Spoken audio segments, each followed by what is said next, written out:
Greetings, everybody. Welcome to the Wednesday, June 5th, 2019 episode of Free Webinar Wednesdays. This is Eric Cook with WSI Digital, and today is my birthday. I turned 49, and not quite to the big 5-0, but today's my birthday, and for those of you that are joining live, I appreciate you spending a little bit of time of your day with me here today. There'll be an address later that I'll post where you can mail your gifts. I'm just kidding. But I'm with WSI Digital, where we work with businesses and organizations on helping them better understand and leverage the power of the internet as a strategic business tool. Hop over to poweredbywsi.com and check us out if you are interested. As you can see, I have my LinkedIn page up, and I posted a video from the airport on my way home. I actually just got back to the office, like literally 5 minutes ago, and had a rather bumpy ride, literally, back from a conference that I was at in Sioux Falls, South Dakota. You can see across the right-hand side the barrage of messages coming into me on LinkedIn wishing me a happy birthday. Certainly are not stopping, and I won't even pull up Facebook and show you all of those messages. But if nothing else, social media certainly makes you feel loved in today's day and age. But I wanted to recap some stuff, whether you're a banker or not. I think there were some things that came out of the conference in South Dakota that I wanted to share. That let me go ahead and kind of close these, because my birthday messages, hopefully nobody sends me an inappropriate message while I'm actually doing a live webinar. It would be a little uncomfortable. But I want to share with you some insights on what was talked about in South Dakota at their annual convention. A good friend of mine by the name of Lee Wetherington, where you'll see a picture of him just in a little bit, kicked off the conference. I got an opportunity to have dinner with him the night before. He is by far one of my most favorite speakers of all conferences, and just with his, I guess, perspective on the world of banking, and we just have really good discussions when we're together. And so I'm going to share with you some of the insights that he shared during his session. I'm pretty excited that as part of this event, I'm actually going to get access to recordings. And so we're going to actually have that recording available to us here internal, and I'm going to make sure the team watches his session, because I thought it was a really, really good one. And then my reason for being in Sioux Falls, South Dakota, was to facilitate a roundtable on social media and social strategies involving a couple of bankers, a representative from the South Dakota Bankers Association, another individual from a digital agency that works with banks like we do on helping them build kind of an online strategy, and then an attorney to kind of give us some of the legal and compliance things that you need to think about. And as an annual convention, a lot of the representatives from banks that were there were C-level executives, kind of the ones that are responsible for driving big picture strategy and whatnot for their banks. So I want to just jump into that, and then I'll come back and give you a reason why you might be interested in checking out the video that I did from my Jeep at the parking lot of the airport in Fort Wayne, Indiana, and why I'm holding on to a couple of sugar cookies. But let's jump over, and we'll share a couple of pictures just to kind of give us a visual of what we're going to talk about today. So let's see here. We're going to click on the little check mark. That's good. So this is my buddy Lee taking the stage, and he kind of kicked things off. Made sure that before he departed, we got a selfie, because, you know, I do selfies, and selfies are kind of fun. But his whole talk was really, if you've not heard Lee talk before, his role with a company by the name of Jack Henry, which if you're in banking, you're familiar with who Jack Henry is. But his role is kind of a metadata analyst. I think he refers to himself that way, where he basically takes what the analysts are saying about what's going on in the world of banking, and he analyzes what the analysts are saying to determine whether or not there's elements of truth or exaggeration or kind of what the numbers are really saying. And this is going to have obviously a lot of bank feel to it, but think about it if you are in a different industry, kind of what information is being conveyed in your industry. And one of the things that a lot of people are purporting in the world of banking is branching is dead. Branch offices, everybody's doing everything electronic, everybody's doing digital.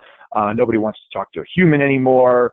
You got to have an online presence and a mobile app, and everything to be electronic. And what the data really is telling him when he does his research is branch numbers really aren't declining as drastically as what everybody said, which means people are still walking into offices and wanting to talk to people face to face to get assistance. Banking is a little bit of a complicated thing at times. It's definitely a personal thing. And so the reality is that branching is not dead.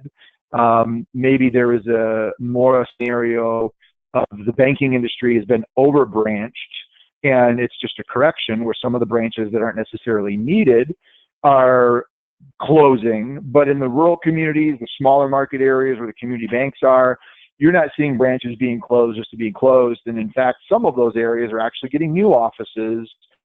And we talk to a lot of bankers that are actually building new locations to increase. Now, the purpose and the functionality of the branch might change. You might not have 5 teller lines because you're not taking a lot of traffic that's coming in, but you're going to have transaction pods. You're going to have private rooms for conversations and consultations. You're going to have areas where maybe a community meeting space where community members can come in and spend some time and come into the bank.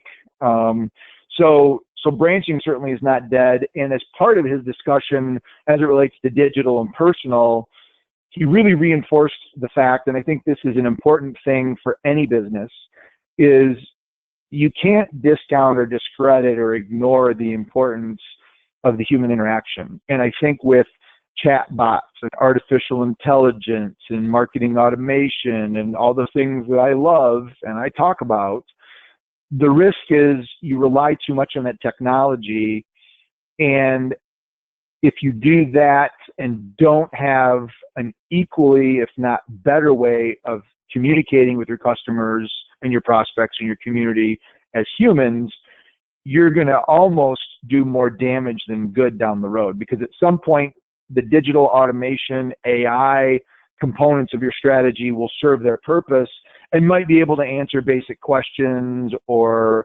address things, you know, when people aren't available.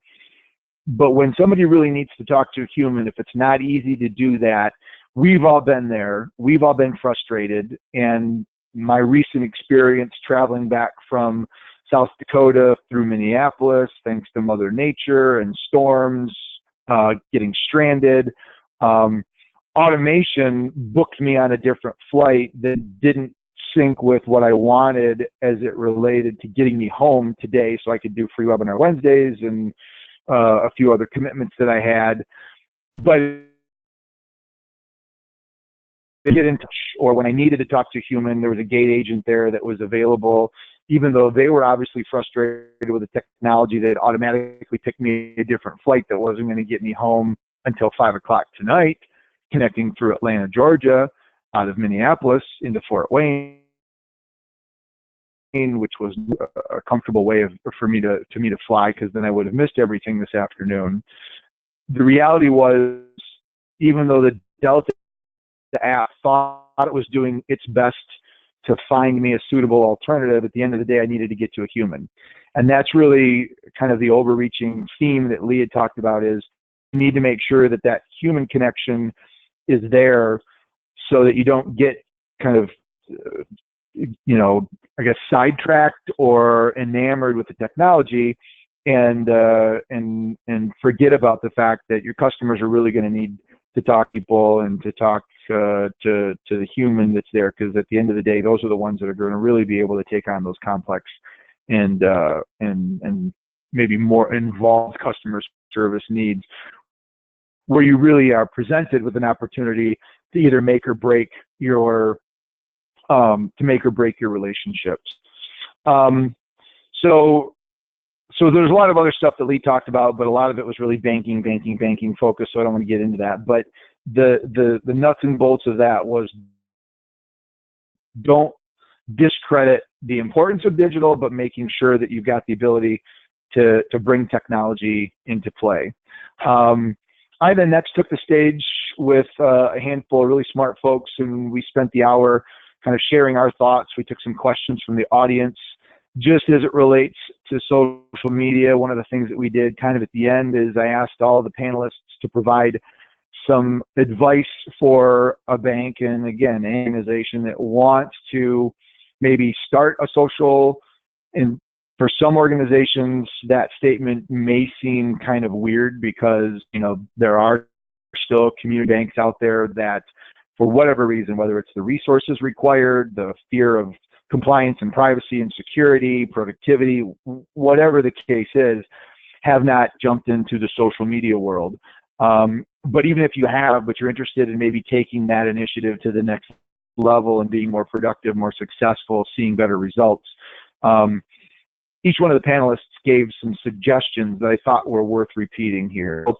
The first one was, make sure that you've got established goals and objectives of what you want to accomplish, and put those out so that you've got at least a month's worth of activities and other sorts of, you know, your content, what you want to look at, how often you're going to go in, at least a full month's worth of a plan. Because if you can do 1 month, then you can do the next month, then you can do the next month. All too often you jump in and say, well, we're going to post and do this and do this and do this, and then all of a sudden those initial posts are over, the newness is worn off.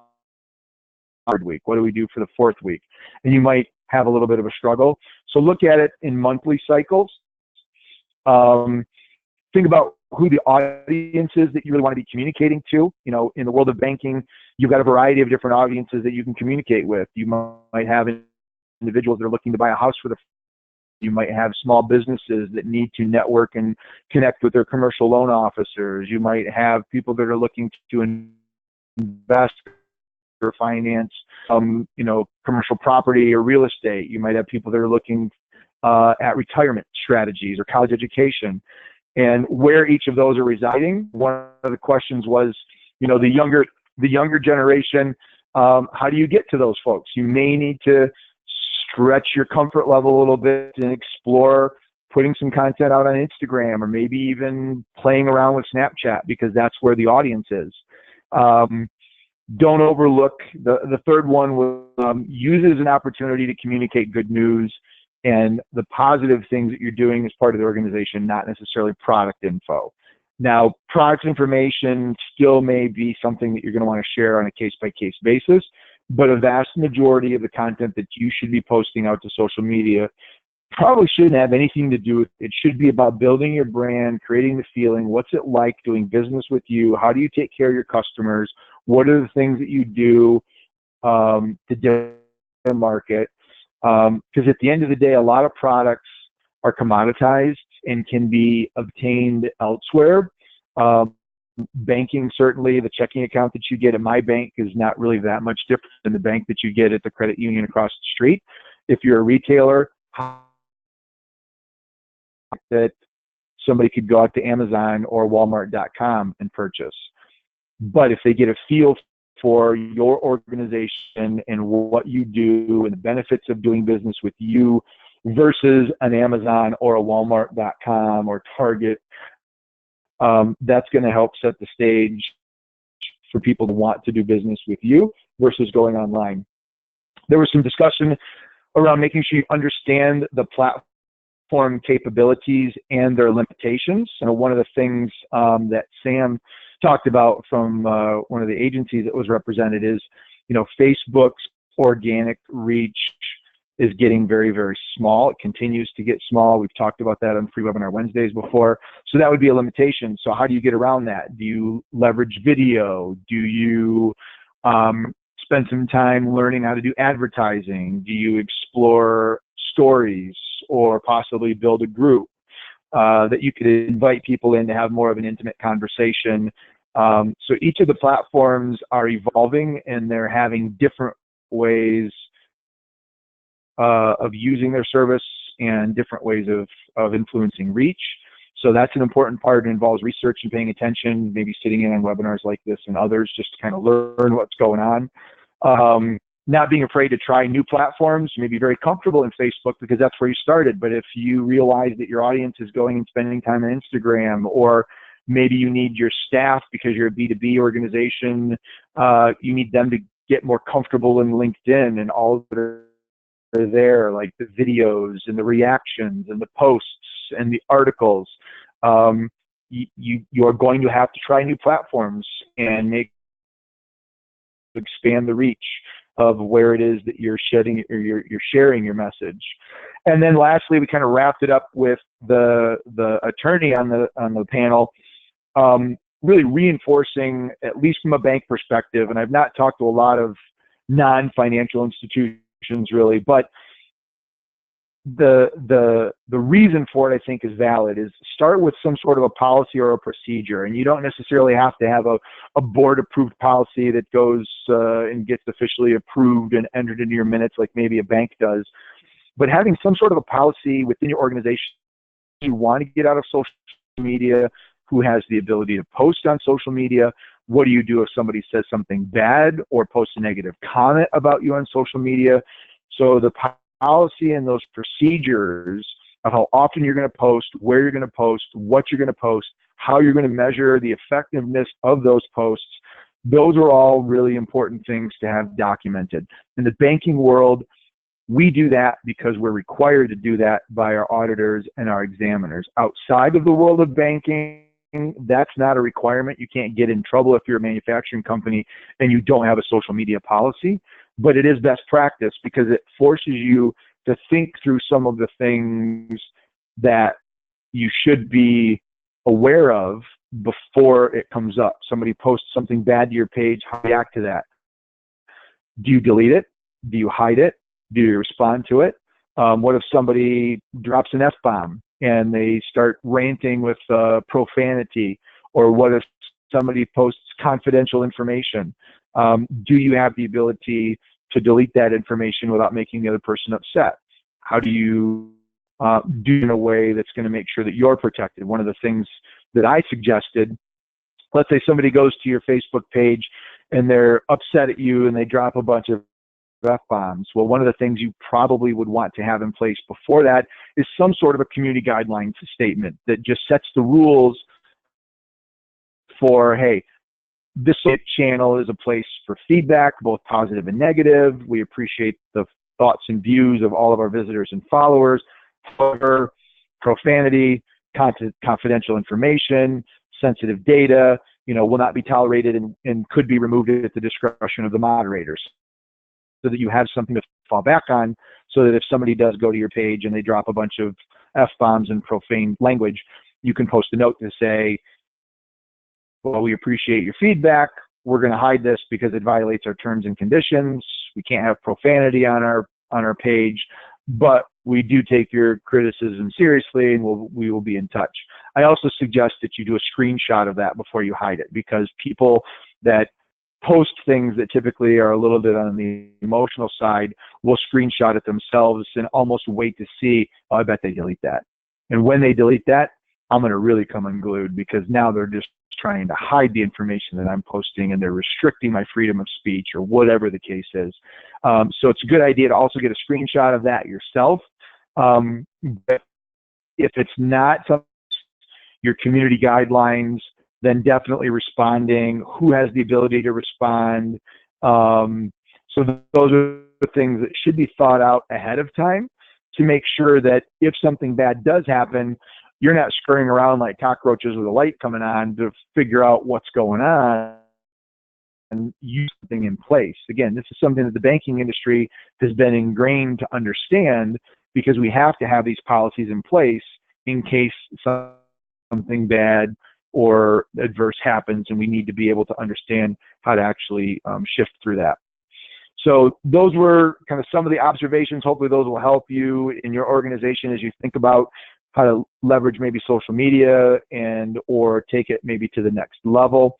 The last thing that I wanted to talk about, kind of wrapping up here with the whole goal of still keeping these at the 30-minute range, is I mentioned Mother Nature and travel, and I do a lot of traveling. I do a lot of speaking at conferences, and I had the joy, I will say, of spending the night on the floor. That's my bedding. That's where I woke up this morning for my birthday. I was on the floor, on a mat, in the Minneapolis airport, using my laptop bag as a pillow.